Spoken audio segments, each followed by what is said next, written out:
Hello, everyone. Happy Motivational Monday. My name is Kira, and I am so excited to host our session today. It is officially a brand new month, and with a brand new month means a brand new topic, and we are diving into living your purpose this month, which has become a very deep ponderance in my mind since planning these conversations and really considering what does it mean to live our purpose. So I opened up with the song Unwritten by Natasha Bedingfield because a very iconic line in the song. It says, "Today is the day that the book starts, the rest of it is still unwritten." And I feel like every day is a new day to live our purpose or explore our purpose or figure out where we're meant to be in this life in a way that feels good and whole to us. So I'm really excited for this whole entire month that we have upcoming. And it's been incredibly interesting to talk to our guides about this and realize that I feel like societally we're told that our purpose is meant to be like this very specific accolade or achievement that we reach. But really, in talking to our guides and in planning this series, I realized that our purpose is it's more of a general feeling or a calling. And it's it can be like how you live your life. It can be the why in which you live your life or the who in which you live your life with or for. It's more of an internal journey than an external quest, which you will hear through our guides over this month. So I was doing a little bit of diving and I was like, what is the definition of purpose? And I was watching a TED talk and the speaker said, basically he broke down the etymology of purpose and it made so much sense. So I'm going to start the conversation with the definition of purpose and I'll introduce you all to Alvaro and then we're just going to dive in. So P-U-R means to set forth beforehand. So ahead of time, to contemplate, to know where you're going before you do the thing. It's used in pure, which means without blemish. And purpose, I guess, is to suggest or intend. So, what purpose actually means, etymologically, if that's a word, is the purest intention that we set forth beforehand. So, the purest intention in how we live our lives, and we choose that beforehand, and that choice moves us and determines how we walk throughout the world. So I'm incredibly excited to have Alvaro here to dive into today's conversation and to help us unpack a little bit of our purpose. And today's session is about your purpose being wired within. Alvaro is a trained neuroplastician. He has 20 plus years of entrepreneurial experience. He's an executive coach, an experiential trainer, and of course, a life guide. And his superpower is helping people shift how they connect, communicate, and lead by aligning what they say with how the brain actually works, which is perfect for today's conversation. So, Alvaro, hello, welcome. We are so happy to have you. We are diving right in, and I want to know, were you born on this planet with a distinct awareness of your purpose, or did it take living your life to learn how to live your purpose? I think both are true. I think we're predestined, pre-wired for evolutionary purposes to do certain things for the survival of the species, and I think it takes all of our life to figure it out. I agree wholeheartedly. I don't know if I came to this world understanding my purpose, but I think if I look back at what I think my purpose is now, and I look maybe to like little baby Kira, I'm like, oh, there was always a little inkling inside of me. So obviously knowing that this is a lifelong journey, but we're born with it in some ways as well, I'm curious in more of a neuroscientific sense, and if you could break down a little bit of what neuroscience is for those of us who need to understand it in plain English, do humans have a general purpose? And does that general purpose help lead us to our personal purpose? Yeah, so neuroscience is just a study of the neural system and its functions. Um, it can be extremely focused. Most neuroscientists, and I'm not a neuroscientist, will actually work on something extremely minute, almost like an industrial designer whose job is to design just the turning signal on a Porsche, and that's all they do, right? Neuroscientists have more or less the same kind of focus. As it pertains to this conversation, I think that ultimately we're wired to try and connect That is our purpose, is to connect. And why is that? Because our species is hival. It's like bees, it's like ants. We need to connect in order to do what we do. So the fact that we're on this platform today doing a video call that didn't exist, even 15, 20 years ago, that's the power of our species being able to connect. And why do we do that? We do that because it increases our chances of survival of the species. So, if we're talking about connection and that kind of being our biological purpose, how do we how do we go about connecting in a way that helps us understand our purpose? And we talked about this last week in Motivational Monday. We're a social species. We don't necessarily fully have a choice in whether or not we need others. We have a choice in the way in which we execute that, but in our biological need, that is a basic need. So how do we use that to begin to access our purpose? I think I think it's really simple, right? For the purpose of this audience today, like just stay curious. That's the biggest thing. If you can just stay curious with the intention of connecting, I think that you'll be living your purpose. You don't need to articulate it, perhaps.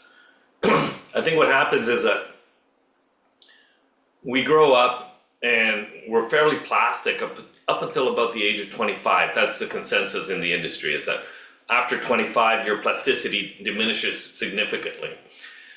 I think that that's more or less the same as muscles atrophying after a certain age, right? You hit certain ages and it becomes harder to maintain muscle mass. I think neuroplasticity is the same. And the reason for that is that when we hit 25, it just happens to coincide with when we finish our studies and we start being grown-ups, right? We get into life. We get the 9 to 5 and we do the same thing over and over again. We watch the same shows at the same time, eat at the same time, see the same people. And all of a sudden, it's the same as if you don't exercise. Your neuroplasticity just atrophies, it just reduces. And what's required for neuroplasticity is to stay what I consider pleasantly unbalanced. You need to be like leaning into life. You need to be trying new things. Like, for example, sign up to try to be on a podcast with Kira. That can be, that can actually push people into, ooh, I'm nervous. That nervous is what you're looking for, right? You're looking to do that. So if you have that curiosity, I want to try something new, novelty, then we have to lean into it because that's what keeps us plastic. We're designed, we have a funny thing that exists simultaneously. We want predictability. Our neural system is designed for predictability. That's how we stay alive. And we're designed also for novelty, something new. That's our dopamine, right? They're pushing and adrenaline pushing for something new, right? So we have to accept both and lean into both. The human experience is so dichotomous in so many ways. And I feel like people might not know what neuroplasticity is, and people might not know what it means to stay plastic. If I didn't know about neuroscience and you told me to stay plastic, I would imagine like stay hard because plastic is relatively hard. I'm looking around my house and I'm like, there's not many flexible plastic things. So can you break that down for us on more of like a simple level of what it means to stay plastic and what it means to challenge ourselves in a positive way that helps us grow? Yeah, so neuroplasticity, I like to think of, I don't use the word plastic because it connotates the same kind of image for me. So I use the word plasticine and it changes everything. It's about malleability, right? So neuroplasticity is the ability of the brain to rewire itself. And what does that mean? That means that neurons start connecting or they stop connecting. So you can either connect or you can prune. And a baby, for example, is going like nonstop connecting and pruning, connecting and pruning, connecting and pruning, and we keep on doing that. And there's this, just a consensus again that around the age of 25, this massively slows down. But we can still do it. We can still create new pathways. The original pathways that are set in the first 7 years of life, they're like super highways. So they're there. Now what happens is that there's all sorts of obstacles that go into that highway. But we, in times of high stress, whether that's, I don't mean stress in a negative connotation, high stress in the terms that we are pushed, we often revert back to that childhood state, those childhood connections. So as an adult, what you want to do is you want to find things that make you have butterflies.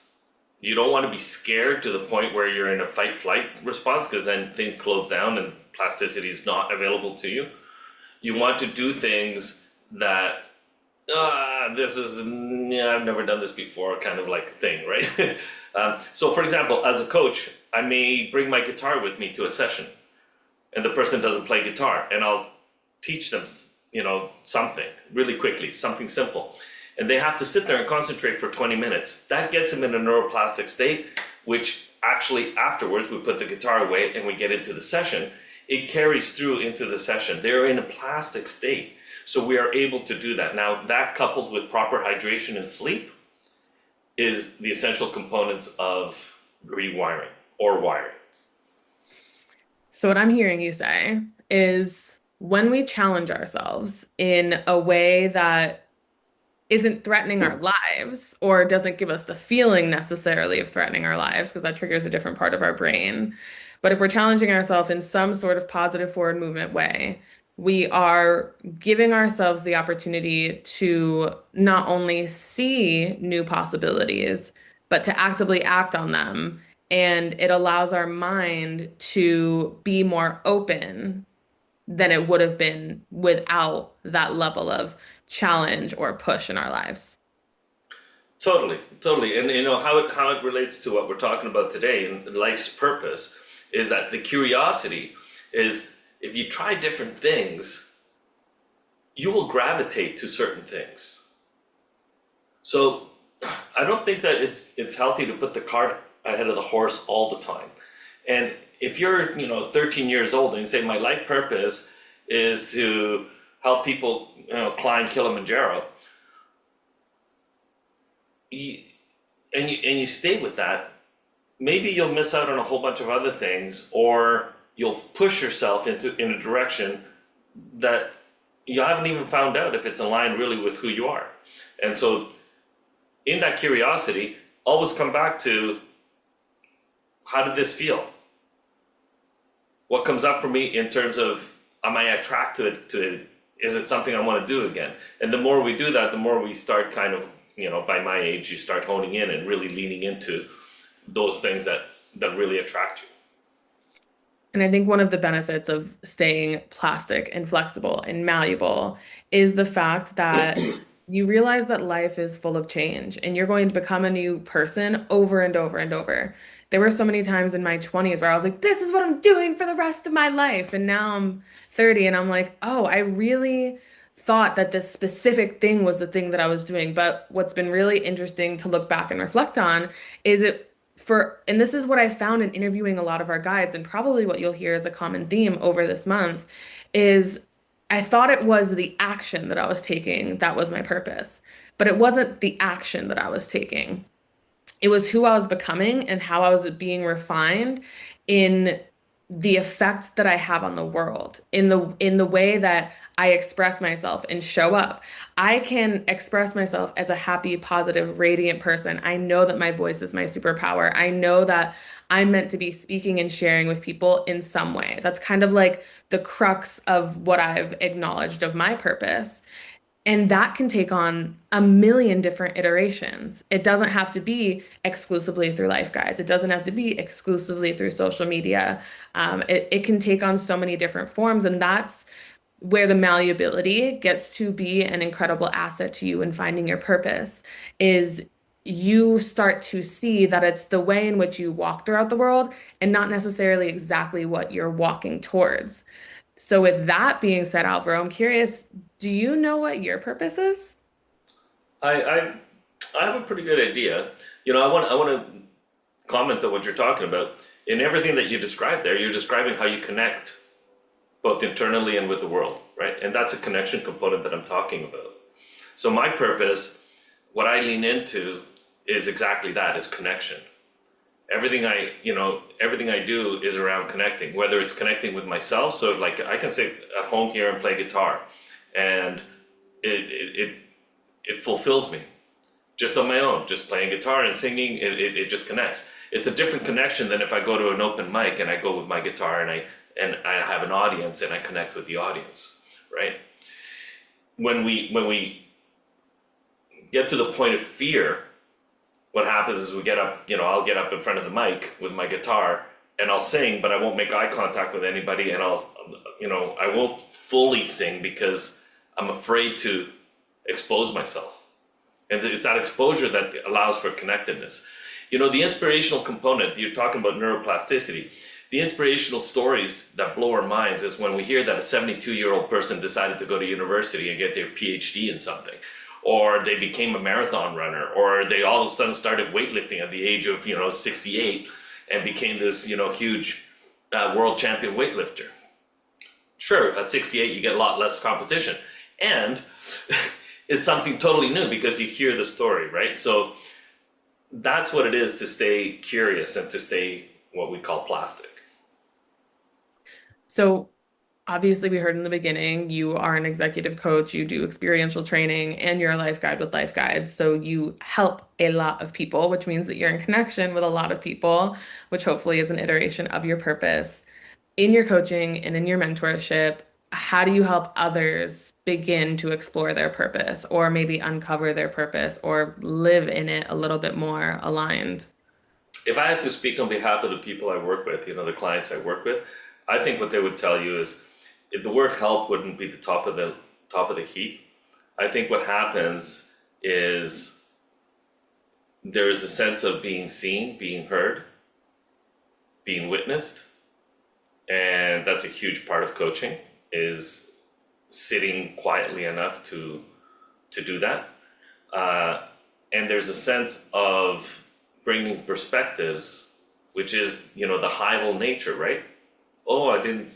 That's a great question, or I didn't see it that way. And when I'm able to do that, it can't be unseen. Once it's seen, it can't be unseen, right?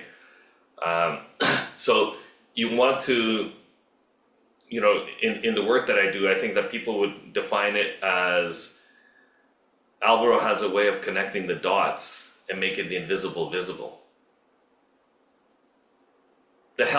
I can't help somebody. They can only help themselves. All I can do is be present. And in that presence and in that sharing and that connecting, they may choose to help themselves. More often than not, they don't. More often than not, they have an aha moment that comes to nothing. Nothing really happens with it. Every once in a while, they say, yeah, this is essential. And then they start doing the rewiring. They start doing exercises that become unconscious at some point, and that's when the rewiring is done. So the rewiring and finding our purpose goes from kind of unconscious to unconscious again. You, as a coach and mentor, are helping people see parts of themselves and bring it into awareness that maybe they didn't have a way to articulate prior. And then through that awareness, they you can't help someone make change. People will only change when they believe in their heart and soul that it's time to make a change. So they go through and start taking actions. They're plastic, they're malleable, they're seeing that change needs to be made. And then it moves into unconscious, which essentially means that it's now become a pattern and a habit to the point where it's not something that they deeply need to think about. And therefore, they've made positive forward change in their life, hopefully in the direction of their purpose. Yeah, and I think this whole thing of clearly defining purpose, it's a great topic to keep in your periphery. The universe will define it for you. You don't define it for the universe. The universe defines it for you. What how you connect and the impact you have requires external things. It's not internal. There's you need feedback from the world in order to see it, and to kind of gravitate or navigate towards it. So I think this whole definition of defining purpose can kind of box you in and keep you blind. Maybe try different things with curiosity and see what lands for you. See where paths open up. I knew a person that was petrified of public speaking. I used to coach in TEDx talks, and they had such a beautiful message to give. and they were really, really, really petrified of being up on stage, and they ended up signing up for um, comedy classes, being a comedian, and all of a sudden they found a path that just blew their minds. So the fear of leaning into that fear of public speaking opened the door for becoming a comedian, which is something they never would have thought that they would do, and nobody around them thought that they would do because it wasn't apparent. And yet, through the exploration and the curiosity, they were able to find something where they connect with people and with themselves in a way that really was valuable. So what would you say to someone who has that feeling of, oh, maybe I want to move in this direction. There's fear blocking them. How do you help them take that step? The first thing we have to do when we're in a state of high fear, right? If we Apprehension is different than fear. Get granular on what fear means in that particular instance. Define it. Don't just say fear. Say apprehension, or maybe speak somatically. Oh my, just the thought of it makes my palms sweat. And then we want to peel back the onion and get granular about defining it so that we can actually, it's almost like exposing the fear to the point where it doesn't have the hold on you that it had before. And the biggest thing is, don't do it alone. We're not meant to do these things alone. Reach out to somebody, whether it's a life guide mentor or, your mom, your best friend, and talk about your fear. Because the more you expose it, the less impact it's going to have on on that capacity to take that step. And a small, teeny tiny slice of advice. If you're noticing a fear and if you're like, okay, I want to talk about it and hopefully move through it, my suggestion is to talk to people who to you are brave people. Because there are a lot of people in the world who are afraid to take steps in the direction of what might be really good for them. And, only 25% of Americans are even aware of what their purpose is. So there's still a lot of people out there who are figuring it out just like you, but there are a lot of people like guides like Alvaro who can actually help you start to make that forward change and not necessarily perpetuate your fear, but help you break it down in a way where it doesn't feel like an all-consuming thing and where it feels a little bit more realistic and a little bit more like, oh, maybe just maybe I can do this. And maybe tomorrow will be the day that I actually do it. So, Alvaro, we're coming to an end of today's session. I hope for all of you who are listening that this has been illuminating and maybe some of the ways where our purpose doesn't have to feel like this big, huge, overarching, I need to figure it out right now thing, but more so that it ends up being this undercurrent pulling you forward in your life. But Alvaro, do you have any final words, advice, or maybe an actionable step someone can take today to begin living in more alignment with their purpose?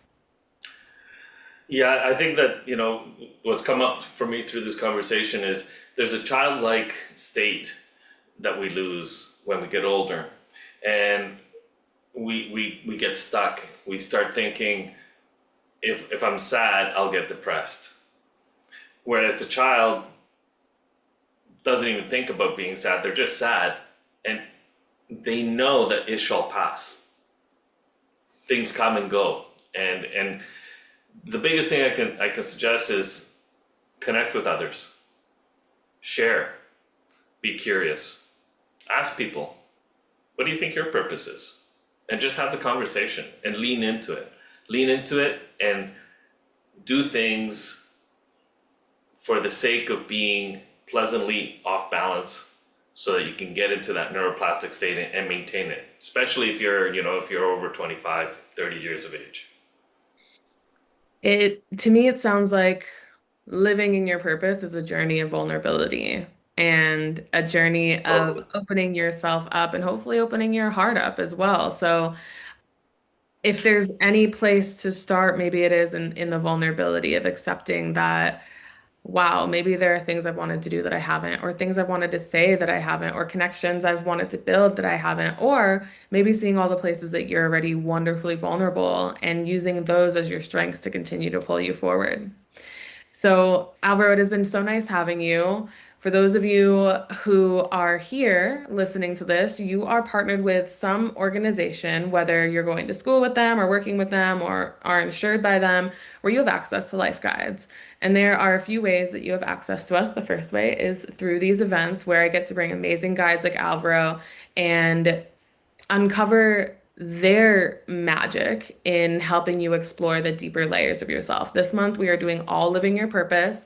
And I really wanted to start with Alvaro in this discussion so that we can have more of the brain base of what's actually happening. Because what happens a lot of the times is we when it comes to let's use our purpose specifically, we're like, I don't know my purpose. I'm a failure. No, a lot of the times we just don't know how to work with our brains in a way that is supportive to executing on what we desire to execute in our lives. So having the brain-based knowledge from Alvaro is so important.